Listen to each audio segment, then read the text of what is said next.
Right. నహూము గ్రంథము ఎప్పుడు రాయబడింది? క్రీస్తు పూర్వము 650 సంవత్సరాల క్రితం రాయబడింది. ఇశ్రాయేలీయులకి పాత నిబంధన గ్రంథం 39 పుస్తకాలు ఉన్నాయి. అందులో ఒక పుస్తకం ఇది. ఇది మనము ఇప్పుడు చూసుకోబోయేది చరిత్ర. ఏంటి ఇంగ్లీష్లో ఏమంటారు? హిస్టరీ. ఇప్పుడు ఈ చరిత్ర ద్వారా మనం నేర్చుకోవాల్సినవి చాలా ఉంటాయి. జాగ్రత్త పడాలా. బైబిల్లో జరిగిపోయిన సంఘటనలు ద్వారా మనం ఏం నేర్చుకోవాలి? రోమిలకు రాసిన పత్రిక 15వ అధ్యాయము 4వ వచనము త్వరగా చదవండి. కొరంతీలకు రాసిన పత్రిక 10వ అధ్యాయము 11వ వచనం కూడా త్వరగా చదవండి. ఏలయనగా ఓర్పు 15:4 చదువుతున్నా. ఓర్పు వలనను లేఖనము వలనని ఆదరణ వలనను మనకు నిరీక్షణ కలుగుటకై క్రీస్తు పూర్వమందు రాయబడినవన్నీ మనకు బోధ కలుగు నిమిత్తము రాయబడి ఉన్నవే. అది బోధ కలుగు నిమిత్తం. బోధ అంటే అర్థమైంది? బోధ అంటే బుద్ధి. ఇప్పుడు కొరంతీలకు రాసిన మొదటి పత్రిక 10వ అధ్యాయము 11వ వచనం చదవండి. తీసిపెట్టారా? తీసిపెట్టమని చెప్పాను కదా. ఈ సంగతులు దృష్టాంతములుగా వారికి సంభవించి యుగాంతముందున్న మనకు బుద్ధి కలుగుటకై, బోధ కలగటకై వ్రాయబడ్డాయి, బుద్ధి కలగటకై వ్రాయబడ్డాయి. చెప్తి కదరా సిగరెట్లు తాగొద్దని. ఇప్పుడు క్యాన్సర్ వచ్చింది అంటే అర్థం ఏంటి? బుద్ధి ఇప్పుడు వచ్చిందనమాట నీకు. చెప్తే కదరా లివర్ చెడిపోతుంది, తాగొద్దని. ఇప్పుడు లివర్ చెడిపోయింది. అంటే బైబిల్ ఏం చేస్తుందంటే ముందు హెచ్చరిక చేస్తుంది. బైబిల్ ఏం చేస్తుంది? నినేవే పట్టణం, ఇప్పుడు మనకు చూపించబోయేది ఏం తెలుసా? ఇప్పుడు నినేవే పట్టణస్థులని అష్షూరు రాజ్యాన్ని చూపిస్తాడు. ఇప్పుడు మనకి నహూము గ్రంథంలో ఏం చూపించబోతున్నాడు? మన ముందు అద్దంలాగా పిక్చర్ జరిగిపోయిన చరిత్రలో నినేవే పట్టణస్థులు అష్షూరీలు, వాళ్ళ చరిత్రను చూసుకోబోతున్నాం మనం ఇప్పుడు. అంటే వీటి ద్వారా మనం ఏం నేర్చుకోవాలి? బుద్ధి నేర్చుకోవాలి, బోధ నేర్చుకోవాలి, జాగ్రత్తగా ఉండాలి అనేది మనం నేర్చుకోవాలి.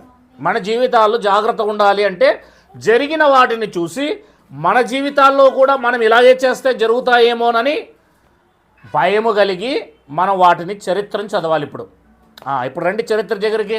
నహూము గ్రంథము 769వ పేజీలో మొదటి అధ్యాయము మనం చదువుకుందాము. అందరూ బైబిల్ తీయండి. నినేవెను గూర్చిన దేవోక్తి. దేని గూర్చిన దేవోక్తి? నినేవే అనే పదము ఎప్పుడైనా ఎక్కడైనా విన్నారా? ఎక్కడ విన్నారు? యోనా గ్రంథములో కూడా ఉంటుంది. ఎక్కడుంటుంది? అది ఇక్కడ ఉన్న విషయం. నినేవే అనే పదము లేదా నీనేవే పట్టణం కోసము అక్కడ కూడా ఉంటుంది. అంటే నహూము గ్రంథము కంటే ముందు యోనా గ్రంథము రాయబడింది. ఏది రాయబడింది?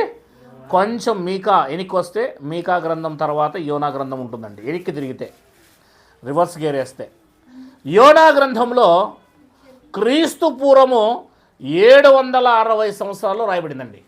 ఎప్పుడు రాయబడింది?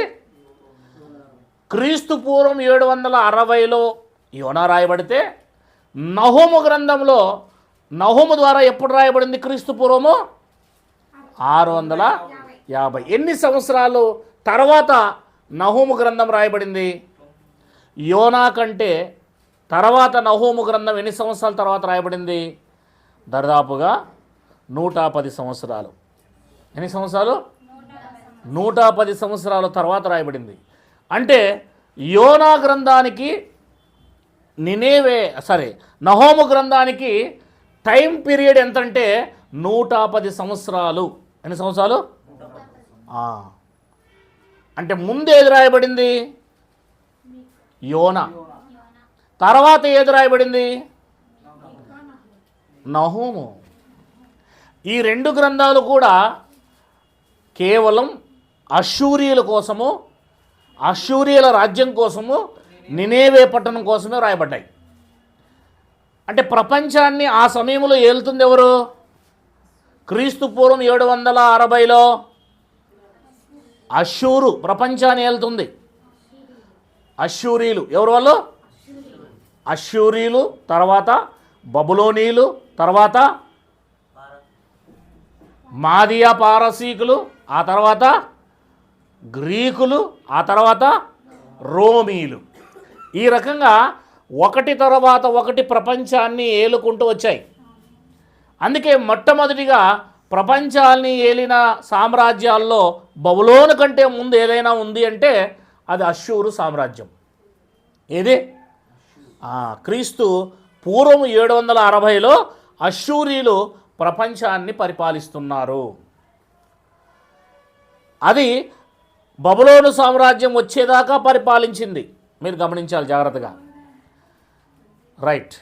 ఇప్పుడు యోనా గ్రంథములో మనం చూస్తే యెహోవా వాక్కు యోనాకి ప్రత్యక్షమైంది. ఎవరికి ప్రత్యక్షమైంది?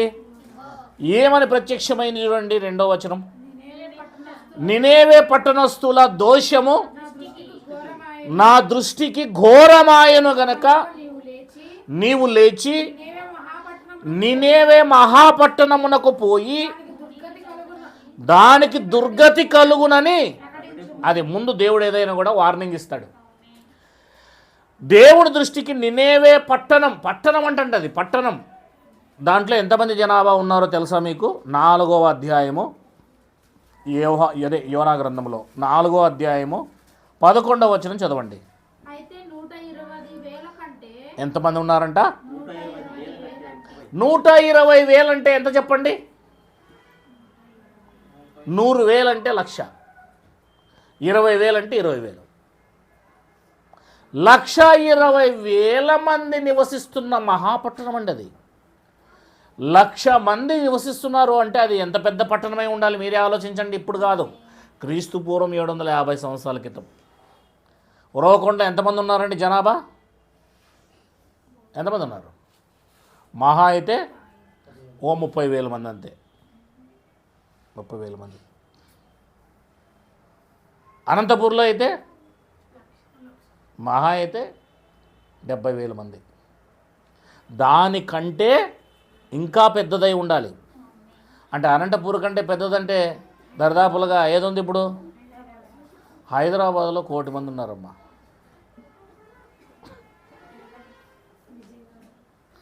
ఒక రకమైన పెద్దదే అది ఊరు. ఏంటి? పెద్దదే.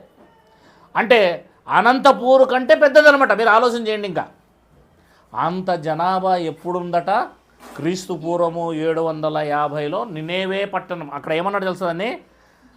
నినేవే మహాపట్టణం అన్నాడు. చూడండి ఏంటమ్మా. ఈ రోజుల్లో పెద్ద పెద్ద సిటీల పేర్లు చెప్పమంటే బెంగళూరు, ముంబై, మెడ్రాస్, ఢిల్లీ, హైదరాబాద్ ఇలా చెప్తారు. అది కూడా అంతే. అప్పట్లో మహాపట్టణం ఆ రోజుల్లో అంటే ఢిల్లీ ఏ రకంగా ఇది ఆ రకంగా ఆ రోజుల్లో. అంత గొప్పదైన రాజధాని అనమాట ఇది నినేవే పట్టణం. అష్షూరీలకి ఏంటి? రాజధాని. రాజధాని ఎప్పటికీ పెద్దగానే ఉంటుంది.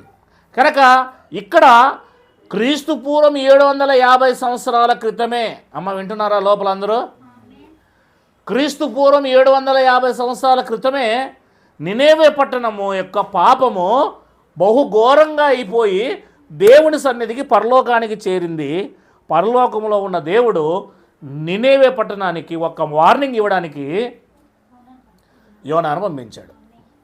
యోనా వచ్చి ఆ నినేవే పట్టణానికి చెప్పిన తర్వాత అక్కడ ఉన్న ఆ రాజు మారు మనసు పొందుకున్నాడు.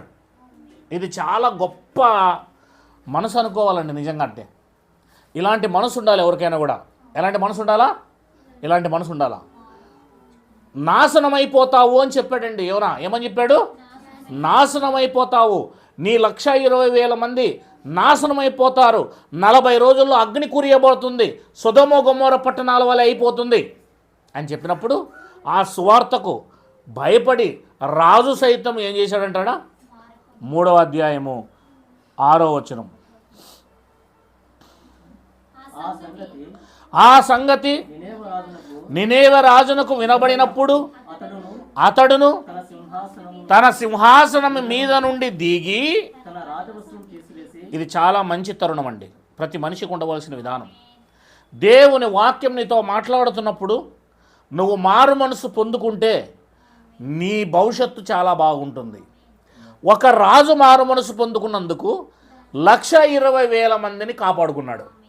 ఒక ఇంటి యజమాని దేవుని మాట వింటే కుటుంబం అంతా కూడా దేవునికో శిక్షను పోగొట్టుకుంటారు. నినేవే పట్టణం మీద వచ్చే శిక్ష ఒక రాజు ద్వారానే ఆరంభమవుతుంది. ఎవరి ద్వారా ఆరంభమవుతుంది? రాజు ద్వారానే. ఈ వార్త ఎప్పుడైతే రాజు విన్నాడో వెంటనే ఆ రాజు ఏం చేశాడు? రాజవస్త్రాలు తీసేసి, అడంబరాలు తీసేసి, గోనెపట్ట కట్టుకొని బూడిదలో కూర్చొని ఉండను. ఎక్కడ కూర్చున్నాడు? ఏమంటే రాజుకి ఏం గతి? ఏమమ్మా, గోనెపట్టు ధరించుకుంటాడు ఎక్కడైనా. గోనెపట్టు ఎప్పుడు కూడా కాలు కింద వేస్తారు. ఎక్కడ వేస్తారు? కాలు కింద. ఆ రోజుల్లో ఇవి లేకపోతే గోనెపట్లే వేసుకునేవాళ్ళం మనం అందరూ. అది ఇప్పటికీ ఉంది, అప్పటికీ ఉంది. కాలు తుడుచుకునేకి బాత్రూంలోన అంతా అదే వాడేవాళ్ళు ఆ రోజుల్లో. గోనెపట్ట ధరించుకోవడం అంటే అర్థం ఏంటో తెలుసా? నేను పూర్తిగా తగ్గించుకుంటున్నాను, విధేయత చూపిస్తున్నాను, నాకు దేవుడు అంటే భయము, నాకు ఈ లోకంలో ఈ వస్త్రాలు ఇవన్నీ ఏం అవసరం లేదు, నా రాజవస్త్రాలు లక్షల విలువ చేసేటివి కంటే గోనె వస్త్రమే నాకు మేలు అని చెప్పేసి తను తాను తగ్గించుకోవడం. అంతగా తగ్గించుకున్నాడండి. చూడండి, మరియు రాజైన తానును ఆయన మంత్రులను ఆజ్ఞ ఇయ్యగా, ఒకవేళ దేవుడు, అదిగో దేవుడు ఏం చేసుకుంటాడు? మనసు త్రిప్పుకొని పశ్చాత్తాప్తుడై మనము లయము కాకుండా దేవుని కోపాన్ని చల్లార్చుకుంటాడేమో అని మనుషులు ఏదియూ పుచ్చుకొనకూడదు. పశువులు కానీ, ఎద్దులు కానీ, గొర్రెలు కానీ మేత మేయకూడదు, నీళ్లు త్రాగకూడదు. మనుషులందరూ తమ దుర్మార్గముల పనులు విడిచి, పాపపు పనులన్నీ విడిచి, తాము చేయు బలత్కారము మానివేసి, మనుషులేమి పశువులేమి సమస్తమును గోనెపట్ట కట్టుకొనవలెను. జనులు మనఃపూర్వకముగా దేవుని వేడుకొనాలి, మా మీదికి ఏమాత్రము కూడా రాకూడదు శిక్ష అని ప్రకటించి చాటించెను. ఈ నినేవె వారు తమ చెడు నడతను మానుకొనగా, వారు చేయుచున్న మంచి క్రియలు దేవుడు చూచి, దేవుడు చెయ్యాలనుకుని ఆ నాశనం చేయాలనుకున్న దాన్ని మనిషి కీడు చేయక దేవుడు, అది నువ్వు మారితే దేవుడు నీ మీదికి వచ్చే ఉగ్రతను దేవుడు కాపాడుతాడనమాట. ఆల్రెడీ బయలుదేరింటుంది పైనుంచి ఉగ్రత. ప్రతి ఒక్కరికి అంతేనండి. ఉగ్రత వెంటనే తప్పు చేసిన వెంటనే, పాపం చేసిన వెంటనే రాదు. వెంటనే ఎవరికి రాదు. వెంటనే వస్తే వెంటనే నువ్వు మారుతావు. ఎప్పటికీ రాదు అట్లా. వెంటనే ఎవడికి రాదు. అది బయలుదేరడానికి సమయం పడుతుంది. అంటే ఈలోగా నువ్వు తెలుసుకొని పొరపాటు చేస్తే, దేవునికి వ్యతిరేకంగా జీవిస్తే, ఈలోగా నువ్వు తెలుసుకొని పశ్చాత్తాపడతావేమోనని దేవుడు ఉగ్రతను కుమ్మరించడు. ఉగ్రత మన దగ్గరికి వచ్చేపాటికి సమయం పడుతుంది బాగా. ఈ సమయం పడే లోపే మనం మారు మనసు పొందుకుంటే గిన మన మీదకి ఆ ఉగ్రత రాకోకుండా దేవుడు మనల్ని తప్పిస్తాడు. అది ఎక్కడో బయలుదేరింటుంది ఆల్రెడీ ఉగ్రత. ఆ ఉగ్రత మనల్ని తాకడానికి, మన దగ్గరికి రావడానికి కొంచెము సమయం పడుతుందండి. ఇప్పుడు మీకు ఇక్కడ చూడండి ఎంత సమయం పడుతుందో తెలుసు. ఇక్కడ ఈ పట్టణాన్ని లేపడానికి దేవుడు 110 సంవత్సరాలు తీసుకున్నాడు. అంటే 110 సంవత్సరాలు తీసుకున్నాడు. ఇక్కడ ఈ పట్టణాన్ని కాపాడాడు. వాళ్ళు మారు మనసు పొందినందుకు నహూము గ్రంథములో లేపేశాడు. అంతే తేడా, వేరేం లేదు. యోనా గ్రంథములో వారు పశ్చాత్తాపడి పాపములు అధికముగా చేసినందుకు, వారు తెలుసుకొని మారు మనసు పొందినందుకు దేవుడు అగ్నిని రప్పిస్తానని చెప్పిన దేవుడు మారు మనసు పొందుకొని వారికి 110 సంవత్సరాల అవకాశం ఇచ్చాడు. ఒక మనిషికి ఎంత అవకాశం ఇస్తాడో దేవుడు. ఆ దేశం నాశనం అవ్వాల్సింది ఎప్పుడంటే యోనా కాలంలోనే వాళ్ళ పాపాలను బట్టి ఆ 120 లక్షల మంది అక్కడ ఉన్న దేశమంతా కూడా సొదొమ గొమొర్రా వాళ్ళే కాలిపోవాలి. కానీ ఆ రాజు మారుమనసు పొందుకున్నందుకు, అక్కడ ఉన్నవారు మారుమనసు పొందుకున్నందుకు దేవుడు వాళ్ళ తరములో రాకుండా తర్వాత వాళ్ళ పిల్లల పిల్లల తరములో వచ్చేటట్టు చేశాడు. దేవునికి మహిమ కలుగునుగాక. ఎవరు మారుమనసు పొందుకుంటే వారి మీదికి ఆ ఉగ్రత రాకుండా కాపాడుతాడు. నేను చెప్పింది అర్థమైందా మీకు? బైబిల్లో భయంకరమైన ఒక రాజు ఉన్నాడు, భార్యకు అమ్మడబడిన ఒక రాజు ఉన్నాడు. అతను ఇశ్రాయేలు రాజు. అతని పేరు మీ అందరికీ తెలుసు. ఒకసారి చెప్తే నేను వింటాను.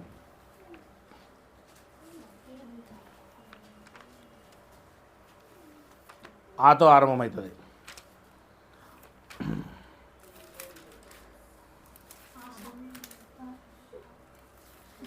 మొదటి రాజుల గ్రంథము 1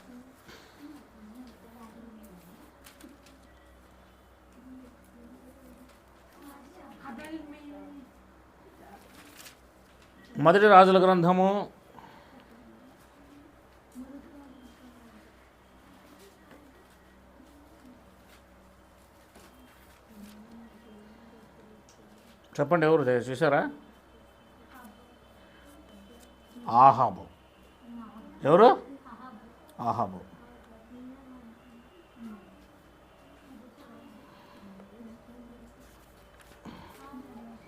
రైట్. ఇతని విషయం మనం ఒకసారి గమనిస్తే 21వ అధ్యాయం, రాజుల మొదటి గ్రంథం 21వ అధ్యాయం ఏం చెప్తాడంటే దేవుడు, ఒకసారి చూడండి 19వ వచనం చదవండి టకటక. నీవు అతని చూచి ఇలాగు ప్రకటించుము, యెహోవా సెలవిచ్చినదేమనగా, దీని స్వాధీనపరచుకున్న వల్లని నీవు నాబోతును చంపితివి కదా. యెహోవా సెలవిచ్చిందేమనగా, ఏ స్థలమందు కుక్కలు నాబోతు రక్తమును కుక్కలు నాకేను, అదే స్థలమందు అదే నీ స్థలమందే నీ రక్తమును నాకునని. అంతటా ఆహాబు ఏలియాను చూచి, నా పగవాడా, నీ చేతిలో నేను చిక్కబడితినా అని పలకగా ఏలియా ఇట్లా, నేను యెహోవా దృష్టికి కీడు చేయుటకు నిన్ను నీవే అమ్ముకొని ఉన్నావు గనుక నా చేతిలో నీవు చిక్కుతివి. అందుకు యెహోవా ఇలాగు సెలవిచ్చెను, నేను నీ మీదికి అపాయము రప్పించదను, నీ సంతతి వారిని నాశనము చేతును. నీ సంతతి వారిని నీవు బ్రతికుండగానే నాశనం చేస్తాను అన్నాడు దేవుడు. అల్పులేమి గనులేమి ఇశ్రాయేలులో అహాబు పక్షమున ఎవరూ లేకుండా పురుషులందరినీ నిర్మూలము చేతును. ఇశ్రాయేలు వారు పాపము చేయుటకు నీవే కారకుడవై నాకు కోపం పుట్టించింది గనక నెబాతు కుమారుడైన యెరోబాము కుటుంబీకులను, అహియా కుమారుడైన బయషా కుటుంబీకులను నేను చేసినట్టు నీ కుటుంబీకులు చేయుదని యెహోవా సెలవిచ్చుచున్నాడు అని చెప్పాడండి. అంటే టోటల్గా ఏం చేశాడు? ఇప్పుడు నీ పిల్లలు మొత్తము నీవు బ్రతికుండగానే చనిపోవడం, నీ కుటుంబం అంతా నాశనం అవ్వడం చూడబోతున్నావు అన్నాడండి. ఆ మాటకి 26వ వచనంలో, ఇశ్రాయేలు ఎదుట నిలవకుండా యెహోవా వెళ్ళగొట్టిన అమోరీల ఆచారము రీతిగా విగ్రహాలను పెట్టుకొని అతడు బహుహేయముగా ప్రవర్తించెను. అహాబు ఆ మాటలు విని తమ వస్త్రములు చింపుకొని, ఏం చింపుకున్నాడు? రాజవస్త్రాలు చింపుకున్నాడు. రాజు కదా అతను. ఇప్పుడు వెంటనే ఆ మాట విన్న తర్వాత ఏం చింపుకున్నాడు? రాజవస్త్రాలు చింపుకొని గోనె పట్ట కట్టుకొని ఉపవాసముండి గోనె పట్ట మీద పరుండి వ్యాకుల పడుచుండగా యెహోవా వాక్కు తిష్బీయుడైన ఏలియాకు ప్రత్యక్షమై ఇలాగూ, దేవుని వాక్కు వచ్చింది ఎవరి దగ్గరికి? ఏలియా దగ్గరికి. ఇప్పుడు అహాబు ఏం చేస్తున్నాడు? అది ఇవి చెప్పినందుకు నీ పిల్లలు నీ కళ్ళ ముందే చనిపోతారు, నీ సంతానం చనిపోతుంది, గనులేమి గణహీనులేమి అల్పులేమి మొత్తం నీ ముందే లేపేస్తా అని దేవుడు అన్నందుకు గోనెపట్ట ధరించుకొని రాజవస్త్రాలు తీసివేసి తను తాను తగ్గించుకొని ఉపవాసం ఉండి ప్రార్థన చేస్తున్నాడు దేవుడికి. ఇతను పాపియే, ఘోరాతి ఘోరమైన పాపి. ఇతను విగ్రహారాధన చేసిన పాపి, విగ్రహారాధికురాలైన భార్యను చేసుకున్న పాపి, దేవుని ప్రవక్తలను కాకుండా విగ్రహారాధికులైన ప్రవక్తలను ఉంచుకున్న పాపి. ఇతని చిట్టా చాలా ఉంది. ఆయనను దేవుడు చెప్పినప్పుడు మారు మనసు పొందుకున్నందుకు దేవుడు ఏం చేశాడు? ఏలియాతో అంటున్నాడు పైనుంచి దేవుడు, అహాబు నాకు భయపడి వినయముగా ప్రవర్తించుట చూచితివా, నాకు భయపడి అతడు వినయముగా ప్రవర్తించుట చేత ఆ అపాయము అతని కాలమందు సంభవింపకుండా ఆపాలన్నా మోపాలన్నా దేవుడి చేతిలో ఉంది. ఇది మీరు అర్థం చేసుకోవాలా. చేస్తానన్నాడా అతని కాలంలోనే, ఇప్పుడు మారు మనసు పొందినందుకు ఆపేస్తున్నాడు అండి. పైనుంచి వస్తూ ఉంది అది, దాన్ని ఆపడం కూడా ఎవరి చేతిలో ఉంది? దేవుని చేతిలో ఉంది. గన్నులో నుంచి బుల్లెట్ని మనం వదిలితే అది రవాణా చేసుకుంటూ వస్తూనే ఉంటుంది, కానీ దాన్ని వాడు ఆపలేడు. బాణాన్ని వదిలితే అది గాల్లో వస్తుంటుంది కానీ మన మీదికి దాన్ని ఎవడు ఆపలేడు. ఒక బాంబుని వేస్తే ఆ బాంబు ఇలా వాని చేతిలో నుంచి బయటకు వచ్చిన తర్వాత అది రవాణా మన మీదకి వస్తూనే ఉంటుంది, కానీ దాన్ని ఎవడు ఆపలేడు. కానీ దేవుడు వదిలిన తర్వాత కూడా తిరిగి వెనక్కి తీసుకురాగలడు, ఆపగలడు. అది ఆయన కెపాసిటీ. అంత పాపి మీదకి కూడా మారు మనసు పొందుకొని క్షమాపణ అడిగినందుకు దేవుడు ఏం చేశాడు? నాకు భయపడి వినయంగా ప్రవర్తించుట చూచితివా, అతని కాలమందు అపాయం రాకుండా ఆపి అతని కుమారుల కాలమందు వారి కుటుంబాల మీద రప్పించేదనని చెప్పండమ్మా. అతని కాలమందు సంభవింపకుండా ఆపి అతని కుమారుని కాలమునందు అతని కుటుంబీకుల మీదకి నేను అది అంటే మారు మనసు పొందితే, పశ్చాత్తాపం పొందితే, దేవుని దగ్గరకు వచ్చి మనం ఖచ్చితంగా అడిగితే, మనల్ని మనం తగ్గించుకుంటే, మనం చేసిన వాటిన్నింటిని కూడా దేవుడు మర్చిపోతాడు, క్షమిస్తాడు. అంత గొప్ప మనసు కలిగిన వాడు దేవుడు. అదే విషయాన్ని మనము ఎక్కడ చూస్తున్నాము? నహూములో కాదు కానీ యోనాలో చూసాం. ఎక్కడ చూసాము? యోనాలో చూసాం. నినేవే పట్టణము, అష్షూరీయుల యొక్క నినేవే పట్టణము నాశనమైపోవాల్సిందే, కానీ ఆ పట్టణము నాశనము కాకుండా అక్కడున్న రాజు మారు మనసు పొందినందుకు దేవుడు ఏం చేశాడు? 110 సంవత్సరాలు 110 సంవత్సరాల పాటు వాళ్ళ మీదికి ఏ అపాయం రాకుండా వాళ్ళు మారు మనసు పొందినందుకు, వారు చెడుతనమును మానినందుకు దేవుడు ఆ పట్టణం మీదకి ఏం చేయలేదు? అపాయం రానిలేదు. కానీ నహూము కాలానికి వచ్చేపాటికే మరలా ఆరంభమైంది వీళ్ళ పాపం. అంటే చేసింది మానవచ్చు, మానింది మరలా చేయవచ్చు. అంటే ఇక్కడ విషయం ఏంటంటే, నేను పాపం చేయకుండా బ్రతికాను, పాపం చేస్తుంటే నా మీదకి శిక్ష వచ్చేలోపు నేను పాపం చేయకుండా ఉంటాను ప్రభువా అని దేవుణ్ణి అడిగాను, నా మీదకి శిక్ష రాకుండా ఆపేశాడు. నేను కొంతకాలం దేవునితో నడిచాను, ఆ తర్వాత మళ్ళా పాపం చేయడము మొదలుపెట్టాను, మరలా దేవుడు శిక్షించడము కూడా మొదలు పెడతాడు. ఏం చేస్తాడు? ఖచ్చితంగా. అంటే నువ్వు దేవునితో నడిచినంత వరకు, దేవునితో ఉన్నంత వరకు ఆ దేవుడు నీకు కాపదల ఇస్తాడు. ఆ దేవుడి నుంచి దూరమై పాపం చేయడము, దేవునికి దూరమై మర్చిపోవడం కింద మనం ఎప్పుడైతే ఆరంభిస్తామో, ఇక అక్కడి నుంచి మరలా వాళ్ళకి వార్నింగ్స్ ఆరంభమవుతాయి. ఇప్పుడు మనం చూడబోయేది ఏంటంటే, నినేవే పట్టణం మీదకి రాబోతున్న శాపం ఎలా వస్తుంది, ఎందుకు వస్తుంది అంటే, ఆల్రెడీ ఒకసారి వారికి అవకాశం ఇచ్చాడు, కానీ వీళ్ళు ఇంకా ఎంత చెప్పినా కూడా మారని స్టేజ్కి వెళ్ళిపోతారన్నమాట. ఇంక వీళ్ళు రండి, 1వ అధ్యాయం 1వ వచనం. నినేవెను గూర్చిన దేవుని యొక్క వాక్యము అని అర్థం. ఏలుకోసి వాడగు నహోమునకు కలిగిన దర్శనము వివరించు గ్రంథము. యెహోవా రోషము గలవాడై, చూడమ్మా, యెహోవాకు రోషం వచ్చిందంట. ఏమొచ్చింది? దేవునికి రోషం వచ్చేట్లు చేసేసారు వీళ్ళు. చూసారా? దేవునికి రోషం గలవాడై ప్రతీకారం చేయువాడు. యెహోవా ప్రతీకారము చేయును, ఆయన మహోగ్రత గలవాడు. యెహోవా తన శత్రువుల ప్రతీకారం చేయును, తనకు విరోధైన వారి మీద కోపగించుకొనును. యెహోవా దీర్ఘశాంతుడు, మహాబలము గలవాడు, ఆయన దోషములు నిర్దోషులుగా ఎంచడు. యెహోవా తుఫానులోను సుడిగాలిలోను వచ్చువాడు, మేఘములు ఆయనను పాదధూళిగా ఉన్నవి. ఆయన సముద్రమును గద్దించి ఆరిపోజేయును. నదులన్నిటినీ ఆయన ఎండిపోజేయును. బాషాను కర్మేలును వాడిపోవును, లెబానాను పుష్పములు వాడిపోవును. ఆయనకు భయపడి పర్వతములు కంపించును, కొండలు కరిగిపోవును. ఆయన ఎదుట భూమి కంపించును, లోకమును అందలి నివాసములను వణకుదురు. ఆయన ఉగ్రతను సహింపగలవాడెవడు? ఆయన కోపాగ్ని ఎదుట నిలవగలవాడెవడు? ఆయన కోపము అగ్ని వలె పారును, ఆయన కొండలను కొట్టగా అవి బద్దలవును. యెహోవా ఉత్తముడు, శ్రమ దినమందు ఆయన ఆశ్రయదుర్గము. తన యందు నమ్ముకుంచు వారిని ఆయన ఎరుగును. ప్రళయము వలె ఆయన ప్రళయ జలం వలె ఆయన ఆ పురస్థానము నిర్మూలం చేయును. తన శత్రువులు అంధకారములో దిగు వరకు ఆయన వారిని తరుమును. ఇదంతా ఎందుకు చెప్తున్నాడు? నినేవే వారికి వచ్చిన శిక్ష. ఇప్పుడు చెప్తున్న భాష అంతా కూడా ఎలాంటిదంటే దీన్ని వార్ లాంగ్వేజ్ అంటారు, యుద్ధ భాష. యుద్ధంలోకి దిగినప్పుడు చింతపండు రానికంటారు కదా, అట్లా రఫ్ చేసేస్తా అంటారు కదా. నేను దిగినానంటే అంత దుమ్మేలేస్తున్నారు అంటారు కదా, అంటే యుద్ధ భాష.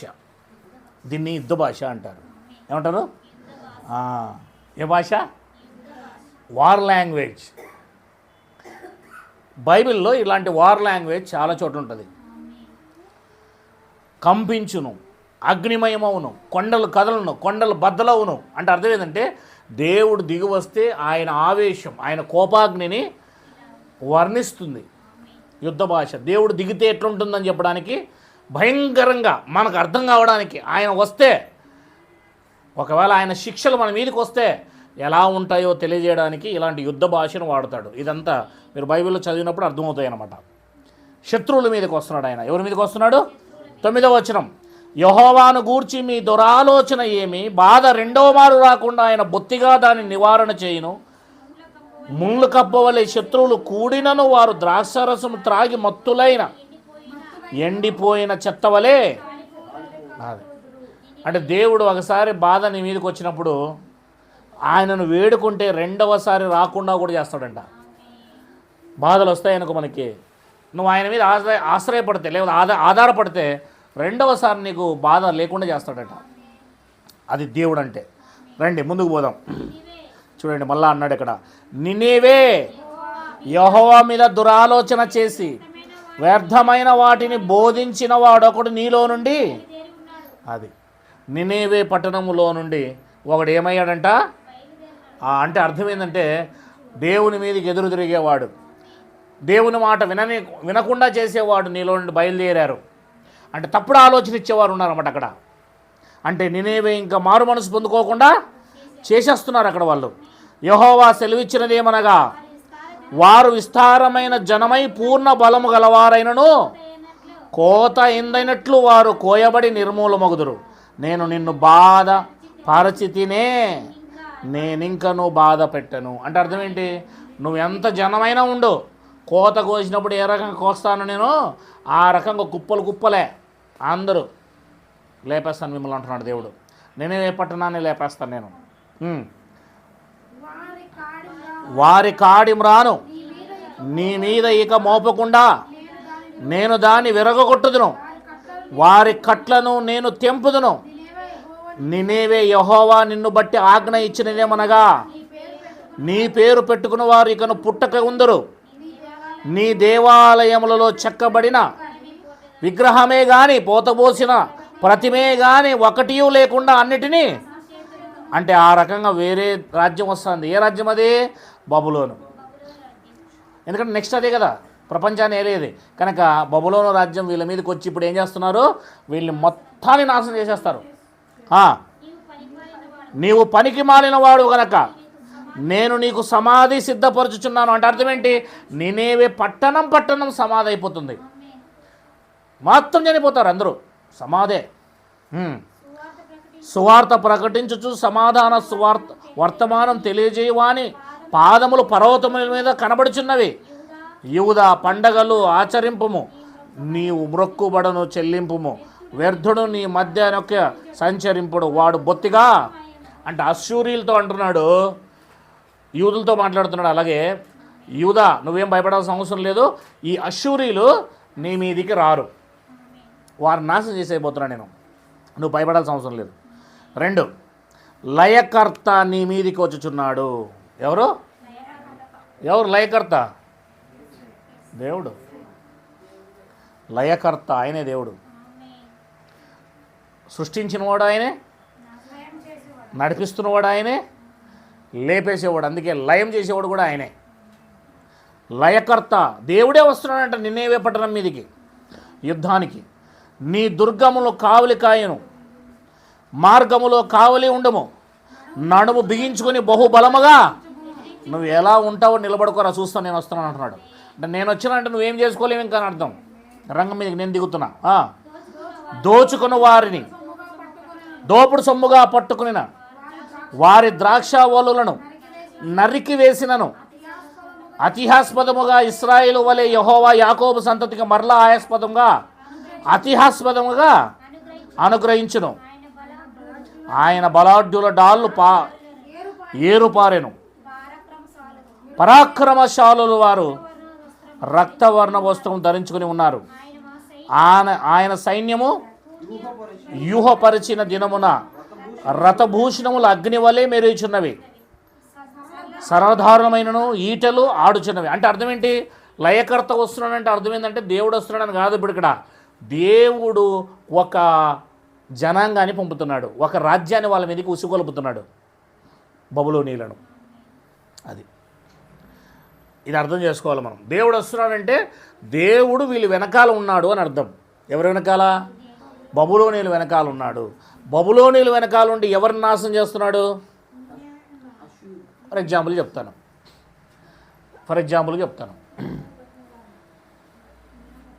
అడవిలో పిల్లలు అడవిలో సనగడం గొనగడం చేశారు అరణ్యంలో. ఎవరు? ఇశ్రాయేలీయులు. దేవుని మీద, మోషే మీద, అహరోను మీద, ప్రజల మీద సనగడం గొనగడం చేశారు. అప్పుడు ఏమొచ్చాయి? పాములు వచ్చాయి. ఇప్పుడు పాములు వచ్చాయంటే ఎవరు వచ్చారని అర్థము? వాళ్ళని కరవడానికి దేవుడే వచ్చాడని అర్థం. అంటే దేవుడు రావడము అంటే తన సైన్యమైన పాములు పంపించాడు. ఏం పంపించాడు? ఆయన పాములు వాడుకోగలడు, ఆయన ఈగలను వాడుకోగలడు, ఆయన వడగళ్ళు, మెరుపులు, వర్షము, నీరు, గాలి, గాడిద, దేనైనా వాడుకోగలడు. ఆయన ఏదైనా వాడుకోగలడు. అంటే ఇక్కడ ఎవరిని వాడుకుంటున్నాడు అంటే అష్షూరు సైన్యాన్ని, ఒక రాజ్యాన్ని పడగొట్టడానికి మరొక రాజ్యాన్ని వాడుకుంటున్నాడు. ఇది దేవుడు వాడుకునే విధానం. అందుకే యుద్ధానికి వచ్చేటప్పుడు ఆయన మాట్లాడే లాంగ్వేజ్ ఇలాగే ఉంటుంది, యుద్ధ లాంగ్వేజ్. మీరు ప్రకటన గ్రంథం చదివేటప్పుడు ఇదే వార్ లాంగ్వేజ్ మీరు చదువుతారు తర్వాత. రైట్, ముందుకు పోదాం. ఎక్కడికంట? 4వ వచనం.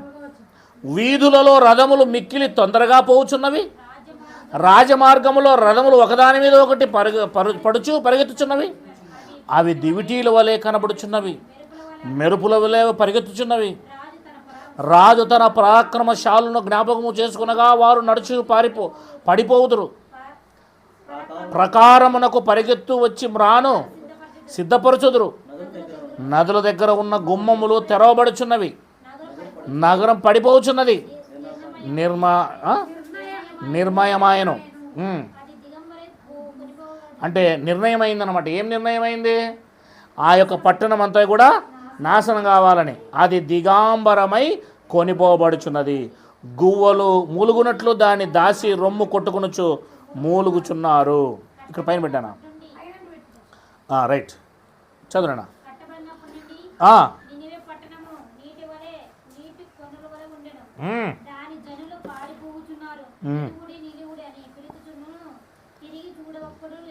చూసారమ్మా, కట్టబడినప్పటి నుండి నినేవే పట్టణము నీటి కొలనులు వలె ఉండనట. నీరు సమృద్ధిగా ఉందానికి. దాని జనులు పారిపోచున్నారు. నిలువుడి నిలువుడి అని పిలిచినను తిరిగి చూడకుండా ఒక్కడు కూడా లేడట, పారిపోతున్నాడట. అంటే పాపం చేసినప్పుడు మన జీవితాలు ఎలా ఉన్నాయంటే సమస్యలు ఈ పక్క నుంచి ఆ పక్క నుంచి, ఆ పక్క నుంచి ఈ పక్క నుంచి వస్తాయండి. తట్టుకోలేం. మనం నిలవమన్నా నిలబడలేం, కాలు పెట్టాలన్నా కూడా భూమి మీద నీ టెన్షన్సే.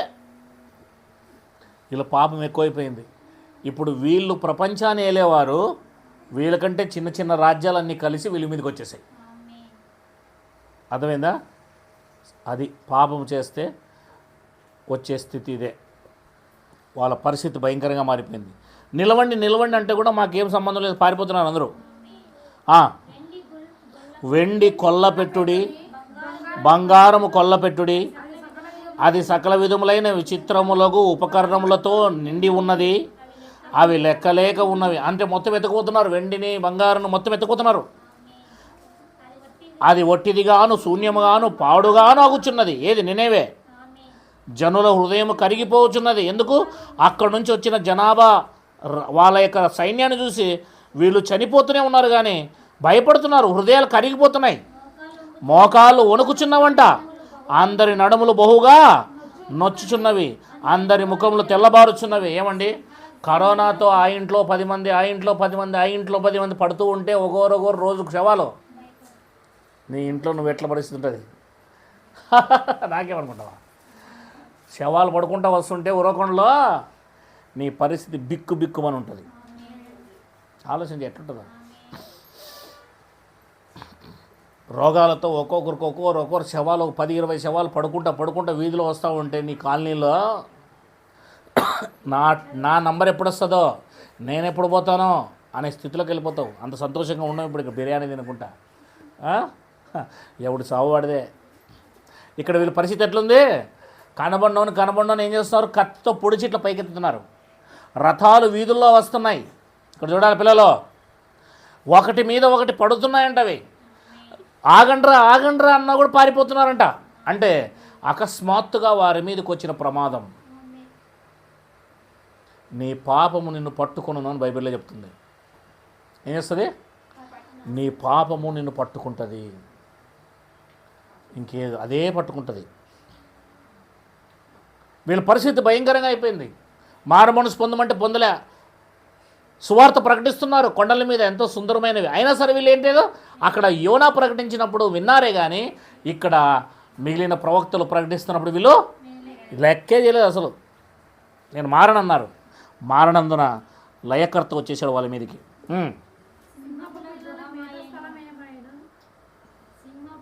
10వ వచనం కూడా చూస్తారు మళ్ళీ ఒకసారి. అది చదవండి, కరెక్ట్. 11వ వచనమే. సింహముల గుహ ఏమాయను, సింహపు పిల్లల మేత స్థలం ఏమాయను. అంటే అర్థం ఏంటి? సింహం అంటే సింహాలు కాదు, అష్షూరీల్ని సింహాలుగా పోలుస్తారు. అష్షూరీలు అంటే వాళ్ళ చిహ్నమే సింహం.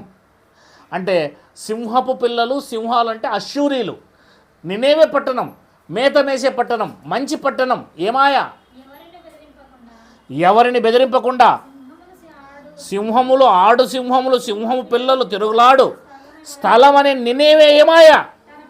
తన పిల్లలకు కావలసినంత చీల్చివేయచ్చు, ఆడు సింహములకు కావలసినంత గొంతుక నొక్కి పట్టుచు, తన గుహలను ఎరతోనూ తన నివాసములు వేటాడి పట్టిన ఎరతోనూ నింపిన సింహమేమాయను. అంటే ఇప్పుడు నినేవే పట్టణము, నినేవే రాజు, నినేవేలో ఉన్నవారు ఏమాయరి?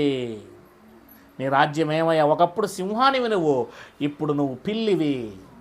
ఏంటి? పిల్లివి. దేవుని చేతిలో పడితే అందరూ పిల్లిలే, మేం అనాల్సిందే. అది లయకర్త చేతిలో పడ్డారు పోయి. నేను నీకు విరోధనై ఉన్నాను. దేవుడు ఏమయ్యాడట? వాటి పొగ పైకెక్కున్నట్లుగా నీ రథములను కాల్చివేసేది. అంటే మొత్తం టోటల్గా నినేవే పట్టణాన్ని కాల్చిపడేస్తున్నాడట, వాటి రథాలను కాల్చిపడేస్తున్నాడట, వాటి ఆస్తిని, వాటి పురములను, వాటి అంతఃపురములను మొత్తానికి కాల్చేస్తున్నాడు. కత్తి నీ కొదమ సింహములను మృంగివేయును, నీకిక దొరకకుండా భూమిలో నుండి నీవు పట్టుకొనిన ఎర్రను నేను తీసివేత్తను, నీ దూతల శబ్దం ఇకను వినబడదు. ఇదే సైన్యములకు అధిపతికు యెహోవా వాక్కు అని బైబిల్ చెప్తా ఉంది. అమ్మ వింటున్నారా? అంటే లయకర్త వచ్చి వీళ్ళ మీద పడి మొత్తానికి వీళ్ళందరినీ ఏం చేయబోతున్నాడమ్మా? మొత్తం నాశనం. చూద్దాం ఇంకా చూద్దాం. 3వ అధ్యాయం 1వ వచనం. ఏం చేస్తుంటాం ఇది? అది పిల్లల లోపల రండి మీరు. నరహత్య చేసే పట్టణం అంటే ఇది. ఏ పట్టణం ఇది? అది అంటే మనుషులందరినీ ఏం చేస్తున్నాం? ఇది మొత్తం అందరిని చంపేస్తుంది, మొత్తం అందరిని చంపేస్తుంది. ఇప్పుడు అది అందరిని చంపుకుంటూ పోతా ఉంటే మళ్ళీ దాన్ని చంపే వాళ్ళు ఉండాలి కదా, అంతేనా లేదా? అది నరహత్య చేసిన పట్టణమా నీకు శ్రమ, అది ఎడతెగక ఎర పట్టుకొనొచ్చు మోసముతోను. అది ఈ నేనే పట్టణం ఎట్టుందంట, నరహత్య చేస్తుందట, ఆ తర్వాత అది మోసం చేస్తుందంట. బలత్కారం అంటే ఎవరిని పడితే వాళ్ళని ఇష్టం వచ్చినట్లుగా కబ్జా అంటారు కదా, ఆ రకంగా బలత్కారం చేస్తుందంట అది. చూడండి, మోసం చేయకూడదు, నరహత్య చేయకూడదు. ఈరోజు మనకు నరహత్య అంటే అర్థం ఏంటంటే ఒకరిని చంపితే కాదు, నువ్వు సహోదరుని ప్రేమించకపోవటమే నరహత్య. దేవుడికి నరహత్య చేస్తే శ్రమ అంటున్నాడు ఇక్కడ. నరహత్య చేయకూడదు, మోసం చేయకూడదు ఎవరిని. బలత్కారం అంటే ఎవరిది కూడా మనము లాక్కోకూడదు, అపహరించకూడదు, దొంగతనం చేయకూడదు. అదే బలత్కారం అంటే. వీళ్ళు ఈ పనులు చేసినందుకే వీళ్ళందరి మీదకి వచ్చినది. సారథి యొక్క చబుకు ధ్వనియు, చక్రముల ధ్వనియు, గుర్రముల త్రొక్కుడు ధ్వనియు, వడిగా పరిగెత్తు రథముల ధ్వనియు వినబడుచున్నవి. రౌతులు వడిగా పరిగెత్తుచున్నారు, ఖడ్గములు తలతలాడుచున్నవి, ఈటలు మెరుగుచున్నవి. చాలామంది హతులై పోచున్నారు, చచ్చిన వారు కుప్పలు కుప్పలుగా, పీనుగులకు లెక్కయే, పీనుగులు కాలికి తగిలి జనులు త్రొట్టిల్లుచున్నారు. అలా పడిపోయారటండి ఆ పట్టణంలో. 1,20,000 మంది ఉన్న పట్టణం పీనుగులతో ఎలా ఉంటుందో మీరే చూడండి ఒకసారి. పీనుగులతో ఎలా ఉంటుందో మీరే గమనించండి.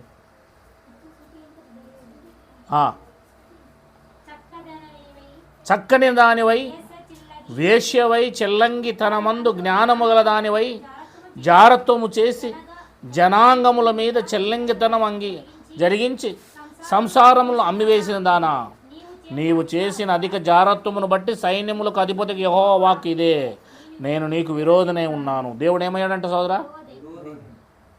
దేవుడు విరోధ అయితే మనకి ఎట్లుంటుంది చెప్పండి? కూర్చోండి పిల్లలు.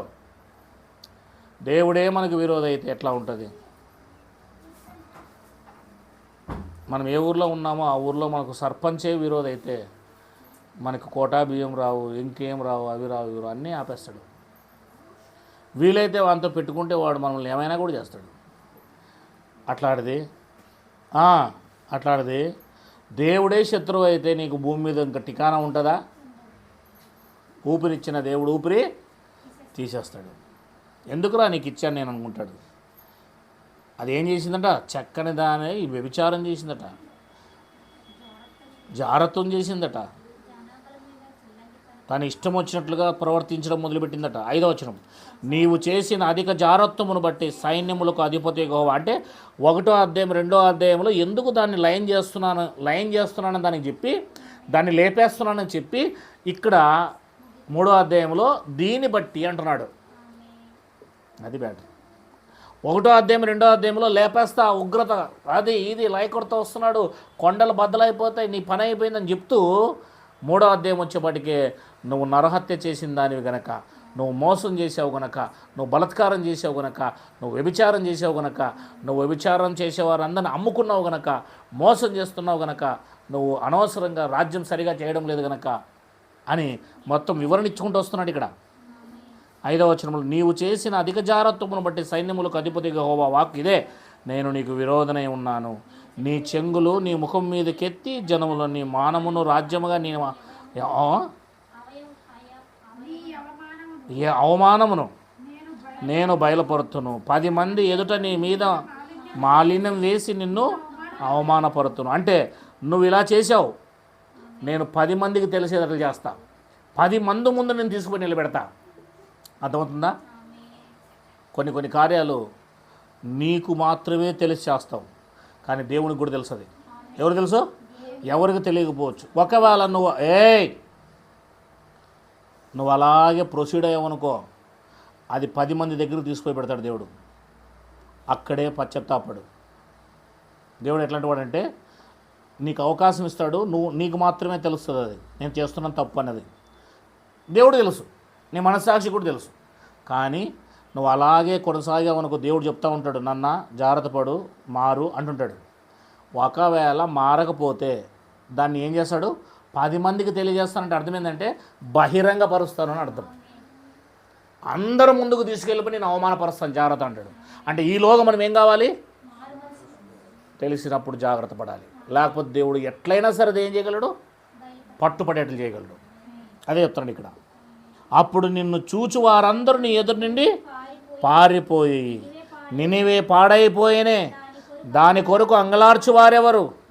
నిన్ను ఓదార్చువారు ఎక్కడ నుండి పిలుచుకొని వచ్చేదవు? అప్పుడు నువ్వేం చేయగలవు? ఏం చేయలేవు. బట్టబయలైపోతుంది మొత్తం టోటల్గా.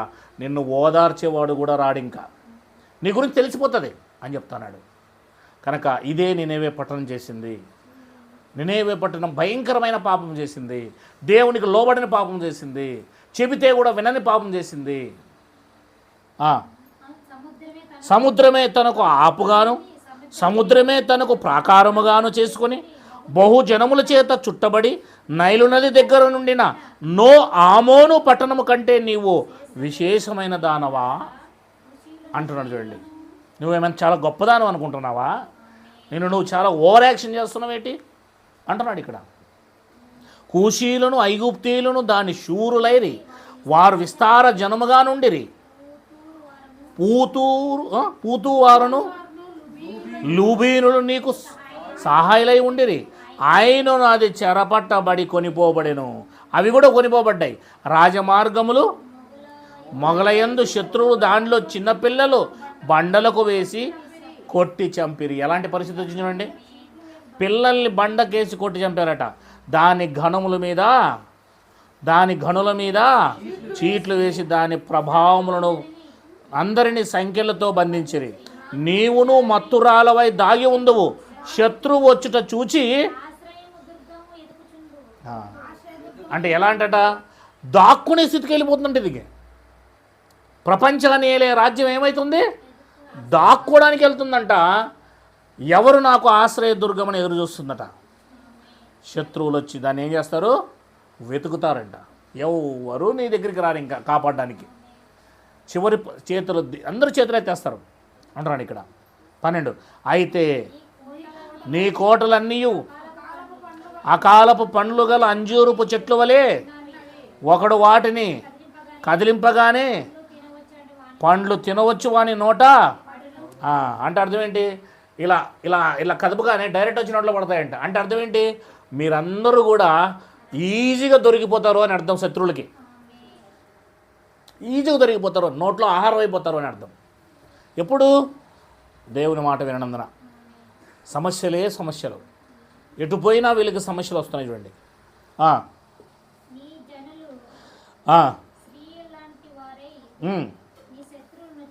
నీ జనులు స్త్రీలు వంటి వారైరి, నీ శత్రువులు చొచ్చినట్లు నీ దేశపు గౌనులో అడ్డకర్రలు తీయబడినవి. అగ్ని నీ అడ్డకర్రలను మగవాళ్ళంతా సైన్యమంతా కూడా ఎలా అయిపోయారంట? స్త్రీ వంటి వారు. స్త్రీ వంటి వారు అంటే స్త్రీలు ఎలాగైతే భయపడతారో అలా భయపడుతున్నారు వీళ్ళు. యుద్ధానికి వెళ్ళాలంటే భయపడుతున్నారు. స్త్రీలు వంటి వారు అయిపోయారు. ఇంకెక్కడి యుద్ధానికి వెళ్తారు అంటే అర్థం ఏంటి? మగవాళ్ళు కాదు అని అర్థం. ఆడలుగా మారిపోయారు అందరూ. ఎందుకు? వాళ్ళు చేసిన పాపం. ముట్టడి వెయ్యి కాలమునకు నీళ్లు చేదుకొనము, నీ కోటలను బలపరచుము, జిగట మంటిలోనికి దిగి ఇటకల బురదలు తొక్కము, ఆవములను సిద్ధపరచుము, అచ్చటనే అగ్ని నిన్ను కాల్చివేయును, ఖడ్గము నిన్ను నాశనము చేయను, గొంగలి పురుగు తినివేయు రీతిగా అది నిన్ను. చూసారా శిక్ష ఎలా వస్తుందో? నీవు సంఖ్యకు గొంగలి పురుగులంత విస్తారముగా, మిడతలంత విస్తారముగా ఉండుము. నీ వర్తకులు లెక్కకు ఆకాశ నక్షత్రం అంటే ఎక్కువగానే ఉన్న గొంగలి పురుగు వచ్చి అంతయు నాకి వేసి ఎగిరిపోవును. నువ్వు ఎంత జనాభా అయినా ఉండు, గొంగలి పురుగు వచ్చిన తర్వాత మొత్తం చెట్టుని ఏం చేస్తుంది? అది భూమికి నాకే వెళ్ళిపోతుంది. అది ఇంకా చెట్టే కనబడదు. అలా వస్తుంది గొంగలి పురుగు. నీవు ఏర్పరిచిన శూరులు మిడతలంత విస్తారముగా ఉన్నారు. నీ సైనికులు చలికాలమందు కంచెల్లో దిగి గొంగలి పురుగు వలె ఉన్నారు. ఎండాకాలముగా అవి ఎగిరిపోవును. అవి ఎక్కడ వారినది ఎవరికి తెలియదు. అశ్షూరు రాజా, నీ కాపురు నిద్రపోయిరే, నీ ప్రధానులు పండుకొనిరే, నీ జనులు పర్వతముల మీద చెదిరిపోయిరే, వారిని సమకూర్చుకున్నవాడు ఒకడు లేడు, నీకు తగిలిన దెబ్బ బహు చెడ్డది, నీ గాయములకు చికిత్స ఎవడనో చేయజాలడు, జనులందరూ ఎడతెగా నీ చేత హింసనుందిరి, నిన్ను గూర్చిన వార్త విను వారందరూ నీ విషయము చప్పట్లు కొట్టుదురు అని. అంటే అర్థం ఏంటి? అష్షూరు సామ్రాజ్యమునే లేపేశాడు ఆ దేవుడు. అబ్బా, దాని కొవ్వు ఎక్కువలే, అది అందరి మీదకి వచ్చి అందరిని నరహత్య చేస్తుంది, మోసం చేస్తుంది, బలత్కారం చేస్తుంది, నాకు మించినోడు లేడని గర్వం ఎక్కువైపోయింది దానికి అని. అది నాశనం అయిపోయిందన్న వార్త వినగానే అందరూ చప్పట్లు కొడతారంట. ఏంటండి దీని ద్వారా మనం నేర్చుకోవాల్సింది ఏంటి? జాగ్రత్తగా ఉండాలి. ఇలా ఉండకూడదు. ఏముండకూడదు? వీళ్ళలాగా మనం ఉండకూడదు. వీళ్ళకి ఏం లేదంటే మారు మనసు పొందుకునే స్వభావం లేదు. దేవుడు వాళ్ళ పర్వతాల మీద సువార్త ప్రకటిస్తున్నా కూడా, వాక్యం చెబుతున్నా కూడా వినని స్వభావం వాళ్ళకి లేదు. 2 మాటలు చూపిస్తాను. యెషయా గ్రంథం, ఇంకొక మాట ఏంటంటే అదే చూడండి, నహూము గ్రంథం 2వ అధ్యాయం. నహూము గ్రంథం 2వ అధ్యాయం.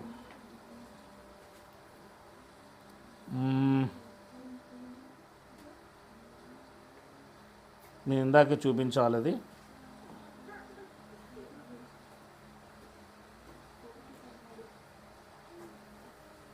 ఈ నినేవే పట్టణం కోసము ఎంత పురాతనమైందో చూపిస్తాను చూడండి. నేను 10వ అధ్యాయం ఆదికాండం, తొందరగా నాకు 5 నిమిషాలు మాత్రం ఇచ్చేస్తే అయిపోద్ది. ఆదికాండం 10వ అధ్యాయం, ఫాస్ట్ 11వ వచనం. ఆ దేశంలో నుండి అష్షూరుకు బయలుదేరి వెళ్ళి నినేవనగు చూసారా? నోవాహు కాలం నాటిది ఇది. చూసారా ఎంత పురాతనమైన పట్టణమో తెలుసా ఇది? ఎంత పురాతనమైన పట్టణం చూడండి. క్రీస్తు పూర్వం 3000 సంవత్సరాల క్రితం దరిదాపుగా.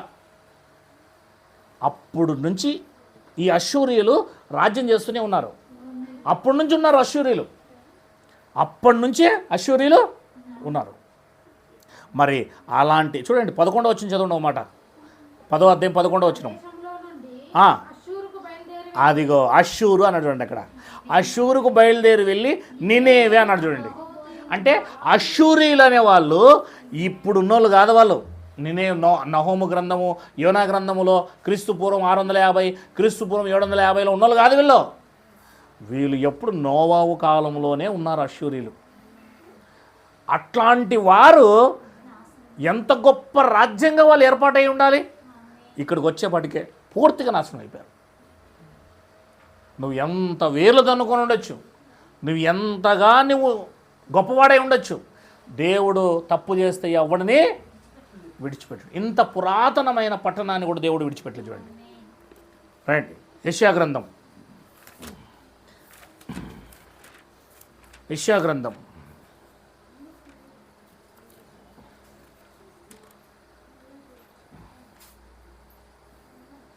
8వ అధ్యాయం 7వ వచనం తొందరగా. ప్రభు బలమైన యూఫ్రటీసు నది విస్తార జలమును అనగా అష్షూరు రాజు అతని దండు అంతటిని. అదిగో అష్షూరు రాజు అన్నాడు ఇక్కడ. రైట్ రండి. 10వ అధ్యాయం యెషయా గ్రంథం 5వ వచనం. అష్షూరీయులకు సరే, అష్షూరీయులకు శ్రమ, వారు నా కోపమునకు సాధనమైన దండము, నా దుడ్డకర్ర, నా ఉగ్రత వారి చేతిలో ఉన్నది. రండి 12వ వచనం. కావున సియోను కొండ మీదను యెరూషలేము మీదను ప్రభు తన కార్యమంతయు నెరవేర్చిన తర్వాత నేను అష్షూరు రాజు యొక్క హృదయ గర్వం వలన ఫలమును బట్టి, అతని కన్నుల అహంకారపు చూపును బట్టి, అది హృదయములో గర్వం ఉంటే నిన్ను లేపేస్తాడు, చూపులో అహంకారం ఉంటే నిన్ను లేపేస్తాడు. ఇవన్నీ కారణాలండి దీనికి. అర్థమవుతుందని చెప్పేది అది. గర్వం, మనకి చాలా గర్వం ఎక్కువ ఉంటుంది. గర్వపోతును దేవుడు ఎప్పుడు కూడా పైకి తీసుకురాడు, అందరి ముందు అంచుతూనే ఉంటాడు. వాని గర్వమే వాని అంచురని బైబిల్ చెప్తుంది. నువ్వు ఎంత వినయంగా ఉంటావో, ఎంత విధేయతగా ఉంటావో, ఎంత భయం కలిగి దేవుని ముందు బ్రతుకుతావో నిన్ను అంత పైకి లేపుతూనే ఉంటాడు. హృదయ గర్వం గలవాడిని చూస్తూనే ఉంటాడు నీ పక్క. వీడు హృదయ గర్వము ఎప్పటికీ పోదు, నువ్వు ఎదుగుతూనే ఉంటావు, వాడు తరుగుతూనే ఉంటాడు. అంతే.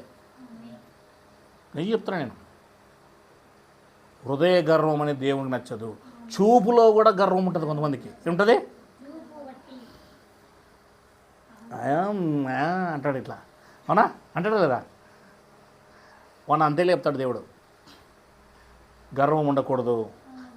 వాడితో నేను మాట్లాడాలా, వాడితో నేను కలవాలా, వీలైతే వాడే నా దగ్గర రావాలా అనే గర్వం నేను అనే గర్వం. ఆ గర్వమే అశ్షూరుల్ని ఏం చేసింది? నాశనం చేసేసింది, మొత్తం లేపేసింది. కనుక దయచేసి అట్లాంటి ఇంకా చాలా లేఖనాలు ఉన్నాయి. సమయం లేదు. ఏం లేదు, నాకు సమయం లేదు. అందుకే నేను కొన్ని మాత్రమే చూపిస్తున్నాను. కనుక అశ్షూరీయుల యొక్క స్థితి గర్వం ఉంది, వాళ్ళ చూపులో తేడా ఉంది. వాళ్ళు నాకు మించిన వాళ్ళు లేడు అని వాళ్ళు ఏం చేశారు? నరహత్య చేశారు. ఇంకా వారు మోసం చేశారు, జారత్వం చేశారు, బలాత్కారం చేశారు, ఇవన్నీ చేశారు. అందుకే వాటికి తగినట్లుగా దేవుడు చూస్తూ ఏం చేశాడు? మారమనసు పొందుకో అన్నాడు. ఇక్కడ పొందుకోలేదు, అక్కడ పొందుకున్నారు. పొందుకున్న దేవుడు ఏం చేసి అక్కడ వదిలేశాడు. 100 సంవత్సరాలు వదిలేశాడు. 100 సంవత్సరాల తర్వాత మళ్ళీ వాళ్ళకి సువార్త అందించాడు. కానీ ఇక్కడ వీళ్ళు మారలేదు. ఈసారి దేవుడు వాళ్ళని లేపేశాడు, పూర్తిగా లేపేశాడు. కనుక దీన్ని బట్టి మనం నేర్చుకోవాల్సింది ఏంటంటే,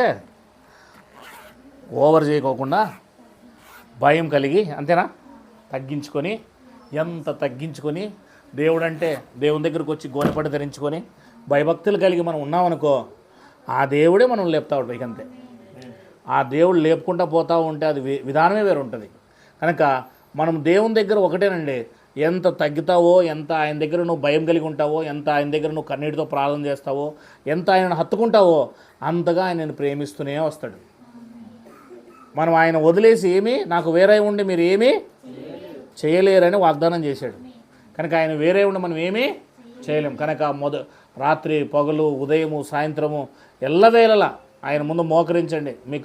మీకు అనిపించుకున్నప్పుడల్లా, మీకు అనిపించినప్పుడల్లా, మీకు మెలకు వచ్చినప్పుడల్లా మోకరించండి, కన్నీరు వదలండి. ప్రభువా నన్ను పట్టుకో, నాకు సహాయం చేయి అయ్యా, నేను ఏదైనా పొరపాటు చేశానా, నీకు విరోధంగా ఉన్నానా, నా మాటలు విరోధంగా ఉన్నాయా, నా ప్రవర్తన విరోధంగా ఉందా, నేను చూసేది విరోధంగా ఉందా, నేను చేసేది విరోధంగా ఉందా అని ఆ దేవుని ముందు పెట్టి పశ్చాత్తాపడుతూ ఎప్పుడప్పుడు అయ్యా నీ ముందు నేను తక్కువ వాడినే, నేను విధేయత గలవాడినే, నేను గొప్పవాడిని కాదు, నా దగ్గర ఏమీ లేదంటూ ఒక సౌలు వలె నేను ఎంతటి వాడిని, అల్పుణ్ణి అంటూ ముందుకు పండి.